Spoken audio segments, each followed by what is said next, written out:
కట్టబడిన స్థితి నుంచి దేవుడు విప్పడానికి ప్రయత్నిస్తున్నాడు. చూడండి, మీ ఎదురుగా ఉన్న ఒక గ్రామానికి వెళ్ళండి. అక్కడ కట్టబడి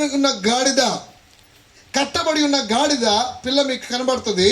దాని మీద ఎవ్వరూ ఎక్కడ లేదు. మీరు వెళ్ళి వెంటనే దాన్ని ఏం చేయాలంటే దాన్ని విప్పండి అని దేవుడు చెప్పడం ప్రారంభించాడు. యేసు ప్రభులు, ఎప్పుడు నేను చెప్పే మాట మళ్ళీ చెప్తున్నాను, యేసు ప్రభులు వారు ఈ లోకంలో 33.5 సంవత్సరం జీవించారు. 2025 సంవత్సరాల క్రితము యేసు ప్రభు ఈ లోకానికి దేవుడే మానవుడిగా ఈ లోకానికి వచ్చి ఈ లోకంలో 33.5 సంవత్సరము దేవుడు, సాక్షాత్తు దేవుడే మానవ రూపిగా మన మధ్యలో నడియాడాడు, మన మధ్యలో సంచరించాడు, ఈ భూమి మీద నడిచాడు. దేవునికి మహిమ కలుగును గాక.